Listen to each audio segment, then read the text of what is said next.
네, 오늘은 교회 공동체의 중요성에 대해서 하나님 말씀을 함께 나누겠습니다. 네, 본문 말씀은 에베소서 1장 22절에서 23절 말씀입니다. 같이 읽겠습니다. 또 만물을 그의 발 아래에 복종하게 하시고 그를 만물 위에 교회의 머리로 삼으셨느니라. 교회는 그의 몸이니 만물을 충만하게 하시는 이의 충만함이니라. 아멘. 예, 만물을 그의 발 아래 복종하게 하셨다고 했는데 그의 발은 바로 예수님이죠. 예, 그리고 또 그를 만물 위에 교회의 머리로 삼으셨다고 했는데 그는 바로 예수님이십니다. 그래서 예수님은 우리의 머리가 되시고 그리고 교회는 그의 몸이 된다고 했죠. 그래서 우리 교회들은 바로 예수님의 몸을 이루고 있습니다. 예, 아담을 통해서 하와가 탄생을 했듯이 예수님께서 십자가에 피 흘리셔서 죽으심으로 이제 탄생한 것이 바로 교회입니다. 그래서 아담과 하와의 관계가 부부잖아요. 예, 그래서 한 몸을 이루듯이 바로 우리 교회도 예수님과 이렇게 한 몸을 이룰 수밖에 없는 그런 공동체 그리고 하나라는 것을 우리가 알 수 있습니다. 예, 지난주가 우리 은혜성 속에 설립 기념일이 있었거든요. 예, 그래서 이제 예수님께서 피 흘려 사신 교회가 우리 교회인데 근데 이제 또 이 코로나 여파로 인해서 사실 많은 분들이 교회를 좀 이렇게 안 나가시는 분들도 많이 계시더라고요. 예.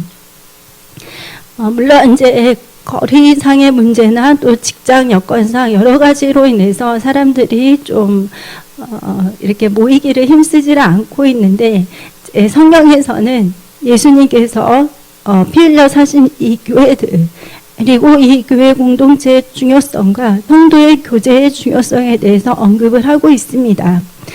히브리서 기자가 10장 25절에서 이렇게 말씀을 했어요.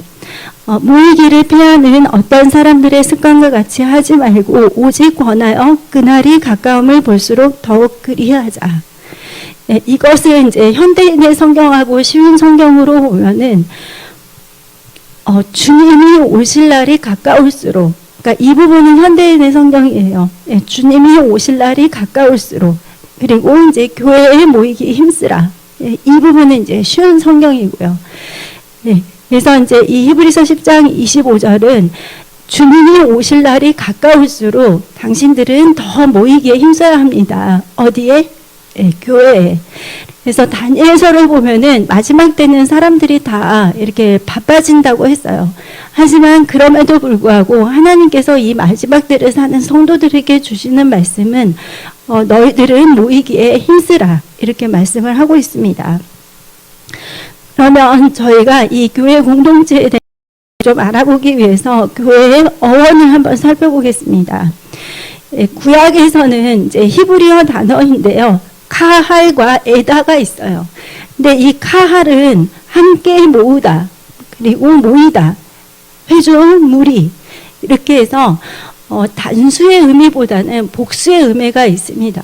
그래서 사람들이 이렇게 함께 모여 있는 것을 교회의 어원 카할 그리고 또 이 에다는 약속에 따라서 모이는 모임 그리고 정해진 모임, 이스라엘의 회중 이렇게 해서 이 에다도 사람들이 다 함께 모이는 것을 의미를 합니다. 그리고 이제 신약에서는 에클레시아와 수나고게라는 단어가 있는데 이 에클레시아는 밖으로 불러 모으다. 그러니까 죄악된 세상에서 그 주의 백성들을 불러 모아서 성별된 자들을 함께 모으는 것을 바로 에클레시아라고 합니다. 그리고 이제 수나고게는 함께 모이다는 의미인데 이 수나고게가 바로 시나고그, 그래서 유대인의 회장이라는 이 단어로도 쓰였습니다. 그래서 이제 그 사람들이 이렇게 말을 하잖아요. 건물이 교회가 아니다. 성령과 물로 거듭난 우리들이 바로 교회다. 그 말도 맞는데 이제 구약과 신약을 다 이렇게 살펴보면은 그 단어 안에는 복수의 개념이 있어요. 그러니까 믿는 무리들의 무리가 바로 교회라고 이렇게 말을 하고 있습니다. 그래서 이 신앙의 목적으로 함께 모이는 공동체가 바로 교회라고 말을 할 수 있습니다.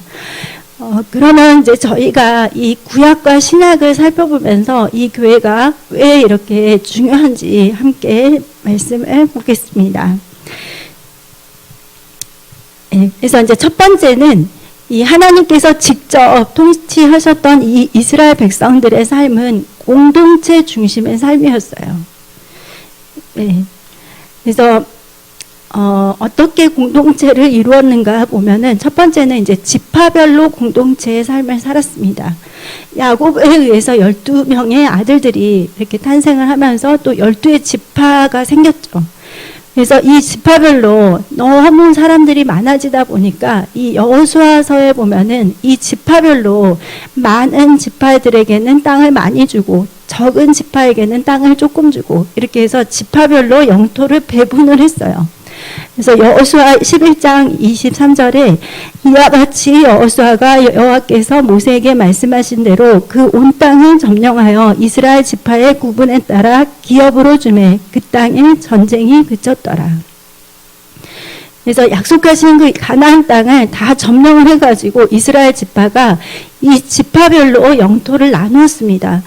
그리고 지파별로 기업을 지키면서 살았어요.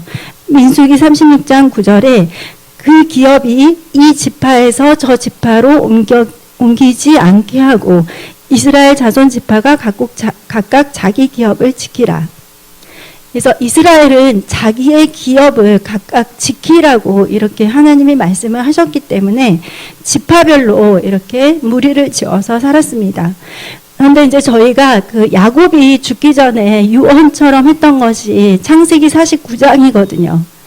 그리고 이제 모세가 그 가나안 땅을 바라보면서 마지막 유언처럼 말을 했던 것이 신명기 33장이에요. 그래서 여기 창세기 49장과 신명기 33장을 보면은 이들의 그 12지파를 향한 말들이 이렇게 기록이 되어 있는데 거기 보면은 이 지파들이 어떻게 장래될 것인지 그리고 어떤 축복을 받을 것인지 그리고 어떤 사명을 감당할 것인지 이것이 예언적으로 나타나 있어요. 그래서 지파별로 사명, 역할, 은사 그리고 해야 할 일들이 다 달랐어요. 그래서 저기 신명기 33장에 보면은 되게 신기한 말씀이 있는 게 그 이스라엘의 그 이사갈 지파에게 준 그 예언이 있거든요. 근데 그 예언이 사실 최근에 이렇게 성취된 거를 알 수가 있었습니다. 최근에 여러분 한번 가서 읽어보세요. 신명기 33장에 이사갈 지파를 향한 말씀이 있어요. 그래서 여기서 이 지파를 통해서 우리가 알 수 있는 것은 첫 번째, 모든 이스라엘 백성들은 한 사람도 빠짐없이 이 지파에 다 소속이 되었다는 것입니다. 그러니까 홀로 있는 사람이 하나도 없었어요. 모든 이스라엘 백성들은 꼭 그 소속이 있었습니다. 그리고 두 번째 특징을 보면은 지파별로 50부장, 100부장, 1000부장 이렇게 해서 이 백성들을 아주 개별적으로 잘 돌볼 수 있는 그런 리더들이 있었어요. 그래서 이 리더들이 백성들의 신앙과 또 인간관계와 또 경제의 부분들 그리고 재판 또 어떤 부분은 이제 질병을 어떻게 처리할 것인가 이 모든 것들에 대해서 이 리더들이 다 세워져 가지고 이 이스라엘 지파들은 리더들의 돌봄을 받으면서 그렇게 생활을 했습니다. 그래서 이제 우리는 여기서 알 수가 있죠. 신앙을 잘 지도해주는 멘토가 정말 필요하다는 것입니다. 그래서 여러분도 잘 아시겠지만 정말 지금은 미혹이 너무 심하잖아요. 제가 얼마 전에 유튜브를 보다가 정말 놀랐는데 그 JMS를 광고를 하더라고요. 그래가지고 자신들의 그 말씀풀이가 얼마나 대단한지 성전이 얼마나 화려하고 예쁜지 또 얼마나 많은 사람들이 함께 모여서 이렇게 있는지 이제 이거를 대대적으로 광고를 하는 거예요. 근데 모르면서 보면은 정말 이렇게까지 잘 되는 걸 보면은 이단이 아닌가? 이런 생각을 할 수도 있어요. 요새 통일교를 보고 이단이라고 한 사람들은 없어요. 그리고 제가 그때 어떤 일이 있어가지고 테헤란로에 한 저녁 7시 이후에 8시 사이에 이렇게 길을 걷고 있었는데, 흰 A4 용지를 반을 접어가지고 되게 예쁘게 생기신 분들이 이렇게 나눠주시더라고요. 그래서 저도 하나 받았는데, 처음에는 이제 뭐 필라테스나 뭐 헬스 이런 건 줄 알았는데 신천지 광고였어요. 근데 이제 신천지 광고를 사람들이 제일 많이 다니는 그 테헤란로에서 저녁 7시가 넘었는데 정말 예쁘게 입으신 젊은 여자분들이 그거를 다 나눠주고 있더라고요. 네, 그래서 그리고 또 여러분 그 포털 사이트에다가 어떤 기독교적인 내용들을 좀 검색을 치면은 제일 먼저 뜨는 것들이 하나님의 교회, 신천지 이제 이런 것들이 더 앞에 떠요. 근데 이게 우선적으로 검색이 될 수 있도록 여러분 돈을 주면서 광고하는 것도 있다는 걸 아셔야 돼요. 그래서 이렇게 미혹이 심할 때 저희들은 정말 잘 분별을 해야 되거든요. 그리고 또 여러분 유튜브를 통해서 여러분이 많은 정보들을 얻을 수는 있지만 그 내용들도 사실 잘 검증을 해야 돼요. 그래서 여러분 그 크리스찬 트리뷴에 목사님께서 예전에 어떤 사람들은 뉴에이지고 어떤 사람들은 신사도고 이거 다 정리해 놓으셨던 거를 꼭 한번 보시고 이 사람들하고 연관이 있는지 없는지 그거를 좀 이렇게 검증을 해보시면은 어느 정도 잘 분별하실 수 있을 거예요. 이렇게 해서 이제 이 지파들은 모든 백성들이 지파에 다 소속이 되어 있었다. 그리고 그 지파들을 섬기는 10부장, 50부장, 100부장, 1000부장이 있었다. 그리고 이들은 지파별로 나눠져 있기는 했지만 하나님을 섬기는 이 공통점을 가지고 다 같이 하나가 되어서 나아갔습니다. 그래서 이스라엘은 신앙 중심의 공동체였죠. 그래서 이제 지파별의 공동체라는 것을 우리가 알았고, 두 번째는 이스라엘은 성막 중심의 공동체였습니다. 이스라엘이 출애굽을 한 후에 이스라엘 백성들은 언약궤가 있는 성막을 중심으로 살았는데 이 12지파가 성막을 한가운데에 두고 동서남북에 이렇게 세 지파씩 이렇게 흩어져서 이렇게 있었어요. 그래서 모두가 다 이 성막 한가운데를 볼 수가 있었어요. 그래서 민수기 2장 2절에 보면은 이스라엘 자손은 각각 자기의 진영의 군기와 자기의 조상의 가문의 기호 곁에 진을 치되 회막, 그러니까 이 회막이 곧 성막인데 회막을 향하여 사방으로 치라. 그래서 이 성막을 중심으로 해서 동서남북 사방에 이제 이스라엘 백성들이 살았는데 이 성막은 하나님의 임재를 의미합니다. 하나님을 섬기고 하나님께 예배드리고 또 하나님께 묻고 기도하고 또 하나님의 살아계심을 볼 수 있는 것이 바로 이 성막입니다. 그리고 이제 이 이스라엘 백성들은 회당 중심의 공동체의 삶을 살았습니다. 이스라엘이 우리나라처럼 이렇게 남과 북이 나누어졌다는 건 아시죠? 그래서 남유다와 북이스라엘이 있었는데 이 북이스라엘이 먼저 멸망을 하고 그 다음에 한 160년 있다가 남유다가 멸망을 했는데 남유다가 멸망을 하고 나서 그 이스라엘 백성들이 전 세계로 이렇게 흩어졌어요. 바벨론의 포로로도 끌려갔지만 또 세계 곳곳에 이렇게 흩어졌는데 이들이 그 흩어졌지만 자신의 신앙을 지키기 위해서 회당을 곳곳에다가 설립을 했거든요. 그래서 그 유대인들이 가는 모든 나라마다 지역마다 이 회당이 다 생겨났습니다. 그래서 이 회당에서 하는 것은 첫 번째는 예배, 하나님께 예배드리는 것이고 두 번째는 율법과 성경을 배우는 교육의 장소, 그리고 세 번째는 민족의 전통성과 정체성을 유지하고 그리고 하나님을 향한 믿음을 지켜나가기 위한 교제와 교류, 이런 것들이 이 회당에서 있었습니다. 그런데 이제 예수님 당시에도 이 회당이 있었어요. 그래서 예수님이 어디 가서 말씀을 선포하셨냐면 회당에 가셔서 말씀을 선포하셨어요. 마가복음 1장 21절에 그들이 가버나움에 들어가니라. 예수께서 곧 안식일에 회당에 들어가 가르치시매. 그리고 초대교회 사도들도 이 회당에서 말씀을 전했어요. 사도행전 14장 1절에 이에 이고니온에서 두 사도가 함께 유대인의 회당에 들어가 말하니 유대와 헬라의 허다한 무리가 믿더라. 그래서 예수님도 또 사도들도 이렇게 회당에 가서 말씀을 전했는데 회당을 찾아가신 이유는 거기에 사람들이 많이 모였기 때문에, 이 단순한 이유긴 하지만 어쨌거나 유대인들이 많이 있는 곳에 말씀을 선포해야 되기 때문에 회당에 가서 말씀을 전하셨습니다. 그리고 이제 서기 70년에 이스라엘이 완전히 다 멸망하고 예루살렘이 다 파괴되고 이렇게 했을 때 유대인들이 이제 정말 세계 곳곳에 이렇게 흩어졌는데 그때도 이제 회당을 다 세웠죠.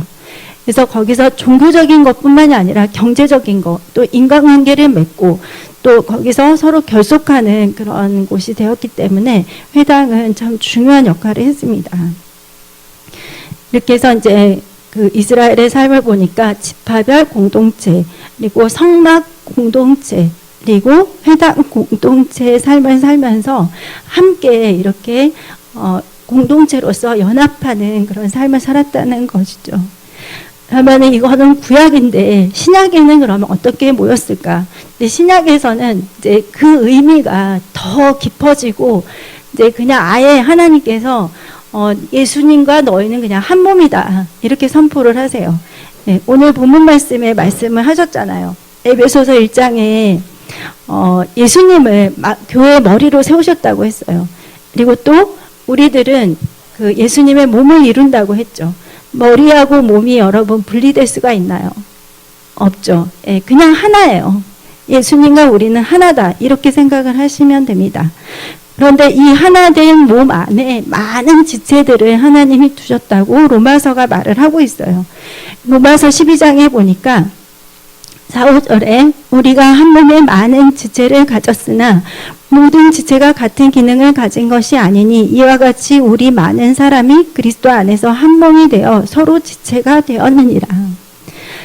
우리는 예수님의 몸을 이루는데 이 몸이 여러 가지 기능이 있잖아요. 눈도 있고 입도 있고 손도 있고 발도 있고 그렇게 해서 예수님의 몸을 이렇게 유기적으로 잘 이루어 나가면서 각자 자신의 역할을 잘 해나갈 때 이 몸이 건강하게 유지를 할 수 있는 것이죠.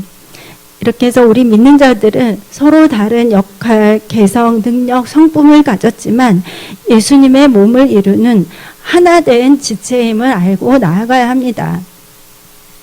그러면 여기가 뭐 교회라는 의미가 어디 있느냐 이렇게 생각하실 수 있는데 그 사도 바울이 고린도 교회에 편지를 썼는데 이 고린도 교회에 보낸 편지 중에서 고린도전서 5장 13절에 이제 그 교회를 어떻게 교회가 있는지를 엿볼 수 있는 말씀이 있어요. 13절에 밖에 있는 사람들은 하나님이 심판하시려니와 이 악한 사람은 너희 중에서 내쫓으라. 근데 이 11절에 보면은 어떤 게 있냐면 그 믿는 자이면서도 교회 안에서 음행하고 탐욕을 일으키고 또 우상 숭배하고 사기를 치고 또 술에 취하고 모욕하고 이제 이런 사람들이 있었어요. 그래서 이 사람들을 처음에는 잘 권면하고 또 그들이 다시 믿음 안에 들어오도록 그렇게 애를 쓰지만 이들이 끝까지 그것들을 거부를 할 때 이들을 그냥 교회에서 내쫓으라 이런 말씀인 거예요. 네, 그래서 내쫓고 교제를 하지 말라 이제 이런 말씀이 있습니다. 그리고 또 이제 예수님께서도 이 신약교회 공동체에 대해서 직접 말씀을 하신 게 있어요. 마태복음 18장에 보면은 15에서 17절인데 내 형제가 죄를 범하거든 가서 너와 그 사람과만 상대하여 공고하라. 만일 들으면 내가 내 형제를 얻은 것이요 만일 듣지 않거든 한두 사람을 데리고 가서 두세 증인의 입으로 말마다 확증하게 하라. 만일 그들의 말도 듣지 않거든 교회의 말하고 교회의 말도 듣지 않거든 이방인과 세리같이 여기라. 그러니까 이것은 형제들을 그냥 내쫓으라 이거를 강조하시는 것이 아니라 먼저 그들을 교회 안에 잘 연합하도록 다시 그들이 죄를 회개하고 교회 안에 잘 들어올 수 있도록 너희들이 잘 권면을 해줘라 이렇게 말씀을 하시는데 또 그렇게 했음에도 불구하고 계속해서 이들이 죄 가운데 빠져 있을 때 그들은 이제 그 교회 밖으로 내쫓으라 이런 말씀이 있는 것입니다. 하지만 이제 이 말씀의 목적은 회개하고 돌이키도록 하는 것이 목적이기는 합니다. 예, 그래서 이 신약교회도 이런 공동체의 삶이 있었고, 거기에 안에서도 또 이렇게 서로가 서로의 신앙을 격려하면서 신앙을 이끌어주는 그런 모습들이 있었다는 것입니다. 예, 이렇게 이제 성경 여러 곳에 교회 공동체 안에 함께 해야 함을 말하고 있는데, 그래서 이 무리에서 나가는 것이 얼마나 안 좋은 것인지 그거를 또 말하는 것이 있습니다. 잠언의 18장 1절에 무리에게서 스스로 갈라지는 자는 자기 소욕을 따르는 자라 온갖 참 지혜를 배척하느니라. 그러니까 무리에서 내가 떨어져 나가는 사람은 자신의 소욕을 따라서, 그러니까 말씀이 아니라 자신의 소욕을 따라 나가는 자들이기 때문에 하나님이 주시는 그 지혜들을 배척한다는 것이죠. 예, 그럴 때 이제 이 사람들은 홀로 동떨어지게 되고 또 사단의 표적이 되기가 참 쉽겠죠. 그리고 이제 전도서 말씀도 저희들이 좀 귀 기울여서 드려야 되는데, 전도서 4장 9절에서 12절 말씀도 잘 알아야 됩니다. 예, 두 사람이 한 사람보다 나음은 그들이 수고함으로 좋은 상을 얻을 것임이라. 혹시 그들이 넘어지면 하나가 그 동물을 붙들어 일으키려니와 홀로 있어 넘어지고 붙들어 일으킬 자가 없는 자에게는 화가 있으리라. 예, 홀로 있는 사람들은 넘어지더라도 같이 붙들어 줄 사람이 없는 거예요. 그리고 또 두 사람이 함께 놓으면 따뜻하거니와 한 사람이면 어찌 따뜻하랴. 한 사람이면 패하겠거니와 두 사람이면 맞설 수 있나니 세 겹줄은 쉽게 끊어지지 아니하느니라. 신앙도 서로 붙들어 일으킬 수 있는 형제 자매들이 곁에 있어야 됩니다. 어떨 때는 이제 내 가족이나 또 내 친지들보다 그 외에 있는 형제 자매님들이 더 이렇게 가까울 때가 있죠. 영적 전쟁의 상황에서 서로를 위해서 기도해주고 또 어려운 상황에 직면할 때 이렇게 함께 합심해서 기도를 해 나아갈 때 그 상황들을 또 돌파하는 일들이 있습니다. 그래서 여러분, 이 믿는 자의 무리 안에 함께 할 수 있다는 것은 정말 중요한 것이고, 또 요새는 그냥 자기 옳은 소견대로 교회는 좀 요새 이상한 교회들도 많고 이상한 목사님들도 많고 이상한 성도님들도 많으니까 나는 그냥 나 혼자서 인터넷으로 예배드리면서 혼자 신앙생활 잘할 거야. 이제 이런 분들도 좀 있는 것 같은데, 사실 그것이 그렇게 좋은 것은 아니라는 것이죠. 하나님은 여러 부분에서 교회 공동체 안에 함께 있으라고 말을 하고 있습니다.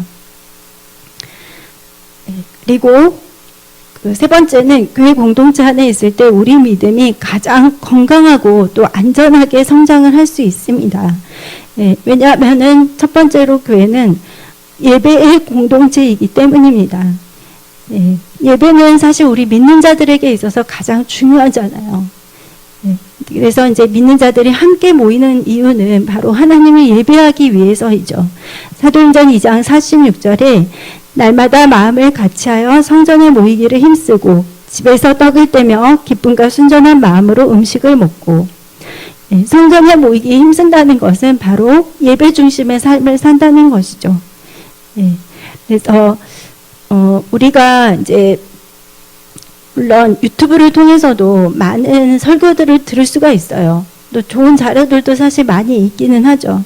하지만 이제 제가 하나님이 주시는 어떤 감동은 어떨 때는 이 말씀이 정말 나의 혼과 영과 그 관절과 골수까지 찔러 쪼개는 그런 말씀들이 나에게 와야 될 때가 있거든요.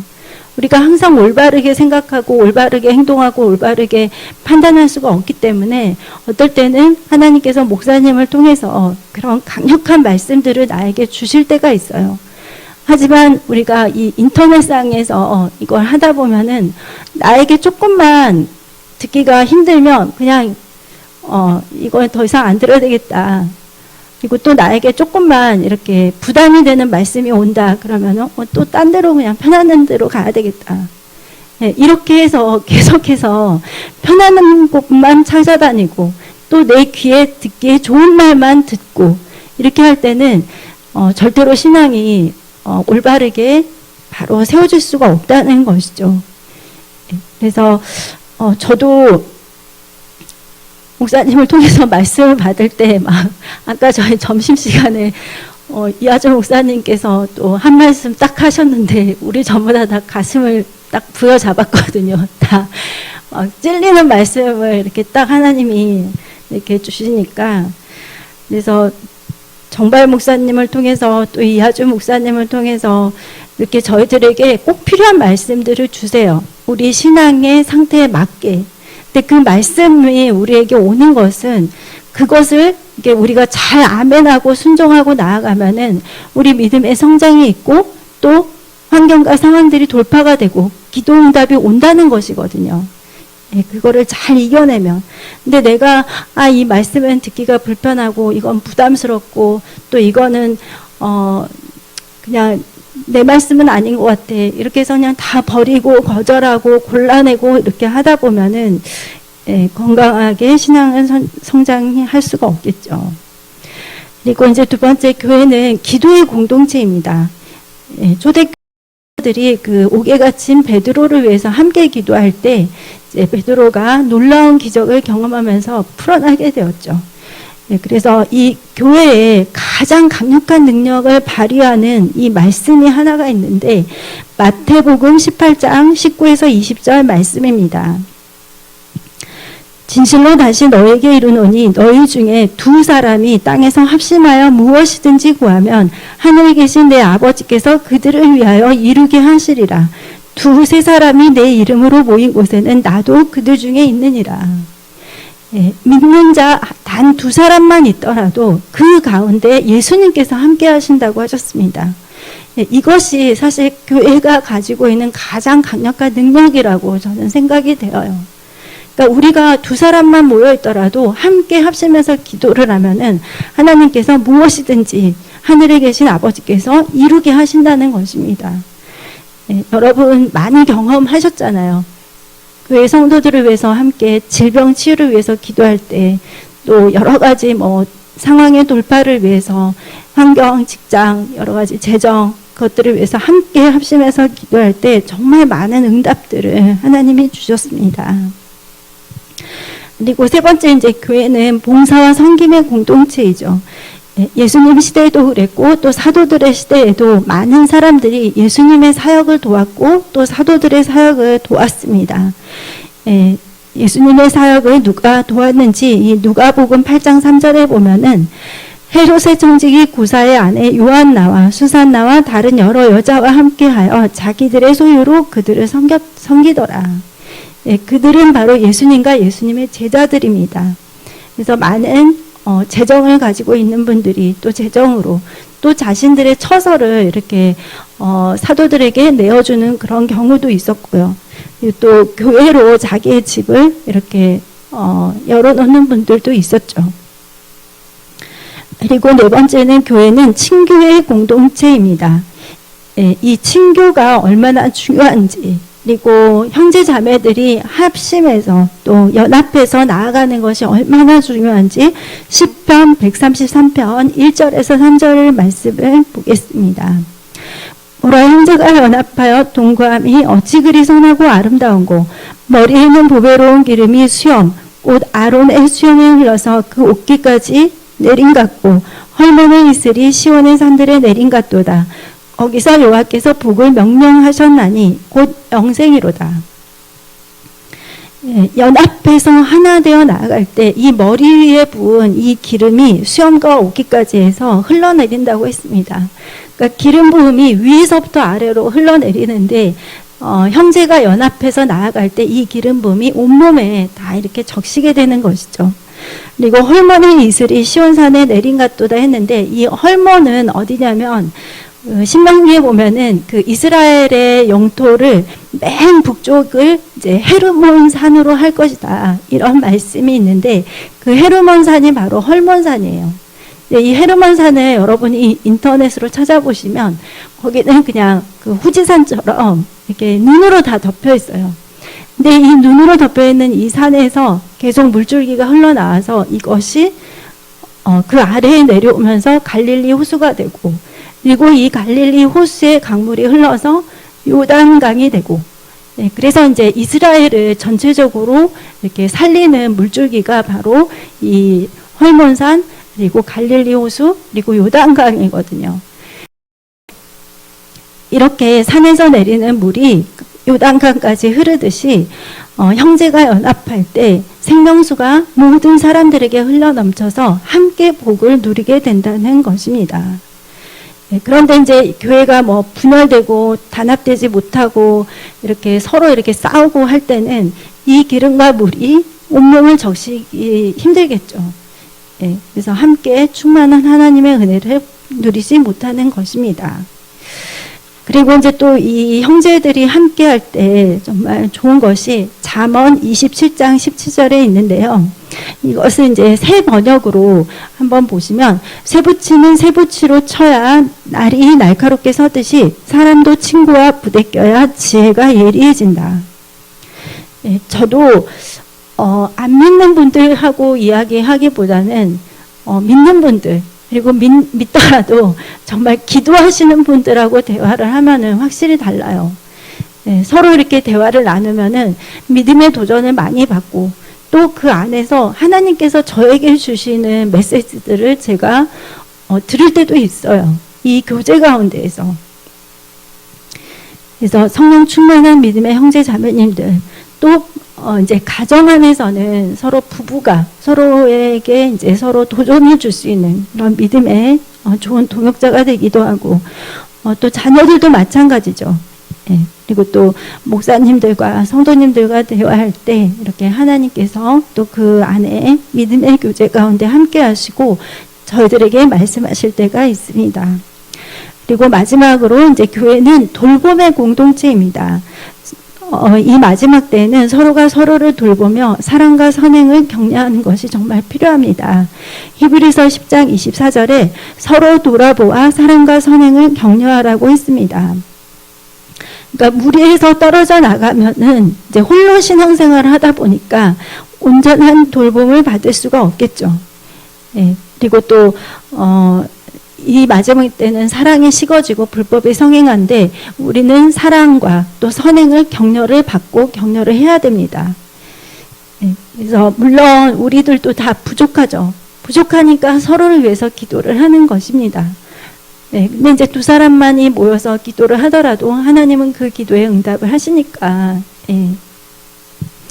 그래서 여러분 믿는 자의 무리와 함께 하십시오. 그리고 교회 공동체 안에 늘 함께 하십시오. 스스로 신앙을 점검하고 홀로 충만한 신앙을 지키는 것은 정말 쉽지가 않습니다.